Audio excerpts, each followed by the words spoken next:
Hey YouTube, it's Cash. So got another series to show you. We're going to be doing some different things with some recording during this. Is going to be a three-part series. The end of the last episode will be kind of a surprise there, so stay tuned for that. This is going to be kind of a lead up to that. The first thing I need to do is I need to create like a bass guitar track that I need to use to kind of drive the song and manipulate the root of the music. So I was going to do that. I wanted to get something like a really big sound covering a wide spectrum, so I can kind of play with it later and kind of pick and choose what I want. Sometimes it's about like making sure you have like delivering the tools that you need, so that later you can kind of like you can't make something that's not there.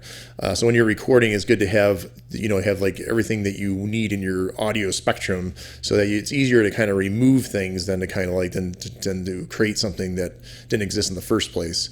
So what I did is I use a technique that I like to use a lot in my recording, which is I used a tube amp and I put it through a small speaker. I use like a hi-fi tube amp, and I usually use the phono input on that.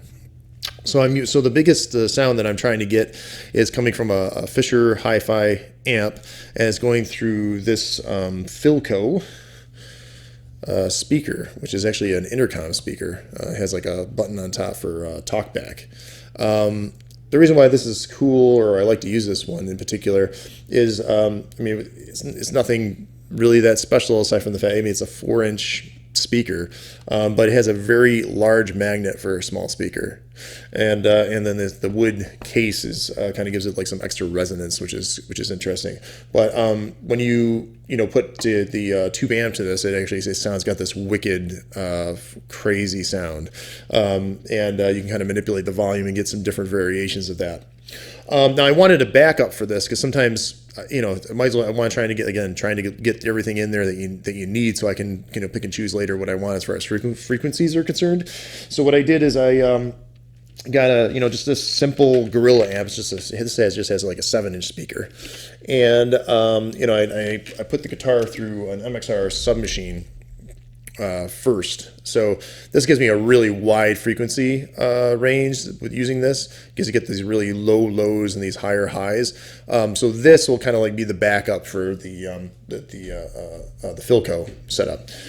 Now that I end up using this that much. It's really that Philco speaker really does a lot. You'll be surprised when you hear it. I needed to create a click track to play to, because me just strumming guitar, it's going to be pretty boring, number one, and number two, I needed it for recording purposes. Now I always like to try and make my click track sound interesting, because you can always maybe use them in a small part or like a larger part or whatever later. It's just another opportunity to kind of do something that might may not have existed in the first place. So I just took like a vintage drum sound, which sounded like this.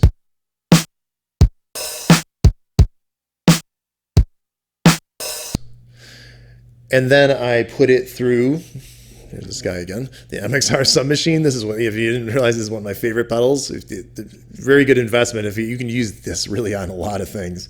And then I put it through, after that, I put it through the Earthquaker Afterneath. And then now it sounds like this.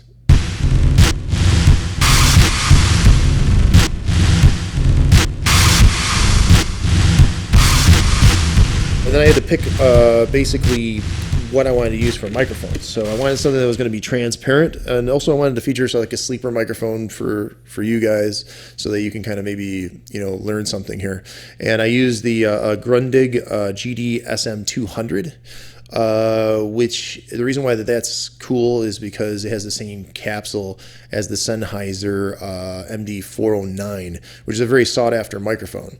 If you're a fan of Pink Floyd, for example, it's the vocal mics that they use in their videos for the Live at Pompeii videos.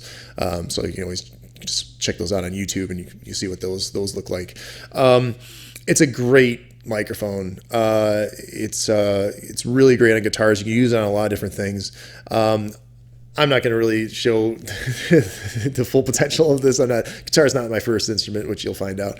But if you really want to hear what it sounds like, I did this other project, which I mentioned it before in a previous video, which is the Ultra F show, which I filmed with my buddy Paul, and he's a great guitar player. He has some great guitar sounds, and I really wanted to kind of highlight his playing.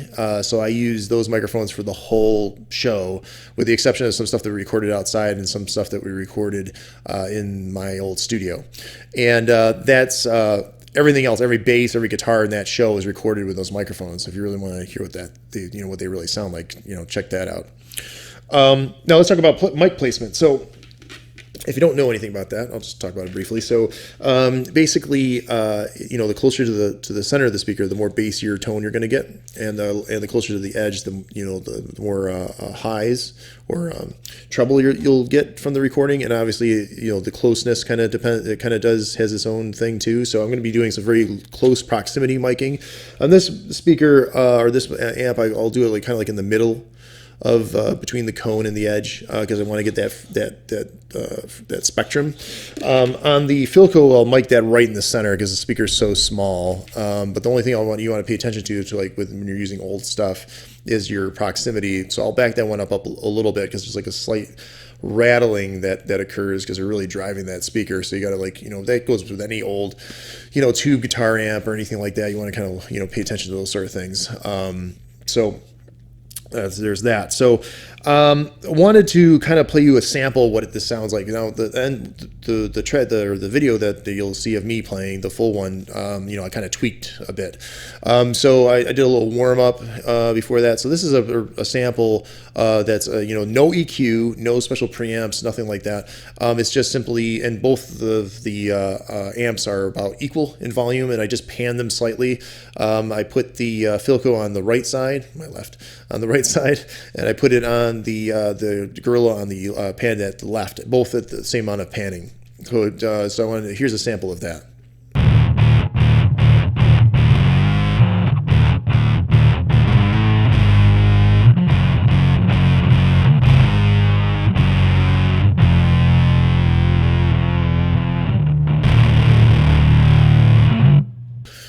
So I'll kind of give you an idea of what this kind of setup sounds like if you were like sitting in the room with me, for example. Now I wanted to create another layer, so I did like some noodling over top. I may not use any of that, at the end, but again, I'm just trying to create something and make it a little more interesting for this particular video anyway. So I did that, but it sounded thin, so I actually did a reamping technique, and reamping isn't really something where you have to actually use an amp. You can simply just take a signal out of your studio, put it through pedals or outboard gear or whatever, and then put it back in. So I took it like a recording that already had was already recorded with a guitar amp in, and then I put it through. So this is a reamp box made by Radial. This is an X amp, and so you go out of your DAW into this, and what it does is it changes the balance of the signal. So you go from a balanced signal to unbalanced, and then you put it through whatever you want, and then you use a direct box back in, and then it becomes a balanced signal, and then everything's nice again. So what I did is I actually took the guitar and I put it through Electro-Harmonix Micro-Synth and a Crowther audio Prunes and Custard pedal in that order. And I ended up that I liked the sound of that. It kind of created the synthiness that was interesting. And then I put some more delay on the signal, and then that kind of filled it out. Again, this is not my best performance. I'm more or less just trying to create change the root of the track, and you'll understand how I'm doing that later. So I'm just trying to create this bass. So really and I'm only playing the top strings of the guitar because I'm just trying to get that bass sound almost. And it's just supposed to drive the song, and you'll find out later what I'm up to. But so it's not the most creative thing I've ever done, but it still has some interest to it. So here it goes.